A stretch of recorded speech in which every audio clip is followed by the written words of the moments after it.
Saudamos a todos com a paz do Senhor Jesus Cristo. Livro do Apocalipse, capítulo 2. Livro do Apocalipse, capítulo 2, o versículo 8 e o 9. A segunda carta das 7 cartas que foram enviadas até as 7 igrejas da Ásia. Segunda carta à igreja de Esmirna, que diz assim a palavra de Deus. E ao anjo da igreja que está em Esmirna escreve. Isto diz o primeiro e o último que foi morto e reviveu.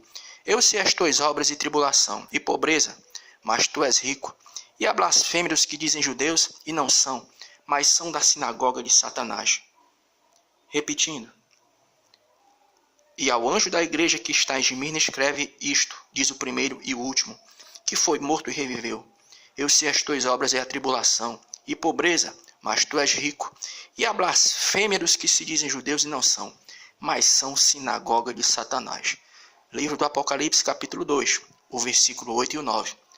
Esse texto bíblico aqui, ele é um daqueles textos que quando a gente para fazer uma análise do contexto em que ele foi escrito, foi enviado, ele nos ensina muitas lições, riquíssimas lições, mas a gente queria nessa rápida reflexão te chamar a atenção apenas para uma coisa, algo concernente ao contexto da época. Quando a gente para fazer uma análise do contexto da época, do momento, do local em que essa carta ela foi endereçada, a quem ela foi endereçada, a igreja de Esmirna, uma indagação, uma pergunta vai surgir nos nossos corações, nas nossas mentes. Qual é? É que essa igreja aqui, ela era situada na cidade de Esmirna. E a cidade de Esmirna era um ambiente onde tudo que você colocasse, desse início a todo empreendimento, a tendência seria você prosperar. Se você fosse um funcionário de uma empresa, a tendência seria o quê? Você ser promovido. Se você fosse alguém que colocasse você fosse um empresário, desse início a um empreendimento empresarial, a sua tendência seria o quê? Seria você prosperar e se tornar uma pessoa rica. Mas é interessante que Jesus ele se refere a essa igreja nesse contexto como uma igreja pobre. Então vai surgir uma pergunta: como é que pode uma igreja que está situada em um ambiente onde tudo que se plantando dá, ela se tornar pobre? Aí você tem que estudar o contexto para entender do porquê dessa igreja estar situada em uma cidade próspera e ela ser uma igreja pobre. Sabe por quê? É porque o contexto vai nos dar a entender que a partir do momento que uma pessoa se convertia a Cristo, ela passava a ser vítima de perseguição, boicote.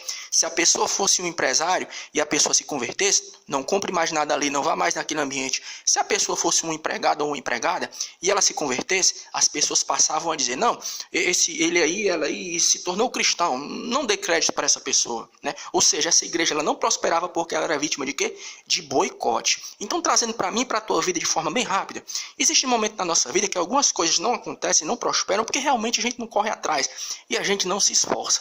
Mas existe um momento na nossa vida que realmente as coisas não acontecem. Por quê?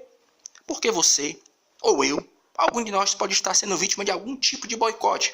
Vamos trazer isso para o nosso ministério, para a vida ministerial. De repente você é uma pessoa que você louva, você prega, mas por alguma razão as coisas parecem que não estão andando. De repente você pode estar sendo vítima do quê? De boicote. Mas eu queria te dizer para você nessa rápida reflexão, que o mesmo Deus que deu condição aos crentes da igreja de Esmirna suportarem essa perseguição é o mesmo Deus que está no controle da minha e da tua vida. Os levantes podem acontecer, os boicotes podem surgir, pessoas podem estar perseguindo o teu nome, tentando atrasar a tua vida ministerial e a tua vida material. Mas eu queria te dizer uma coisa para você nessa noite. O mesmo Jesus Cristo, o mesmo Deus que deu força aos crentes de Esmirna para suportarem a perseguição, é o mesmo Jesus que está hoje na minha e na tua vida, dando condição a gente de sermos fiéis, independente das condições, estarem sendo favoráveis ou não.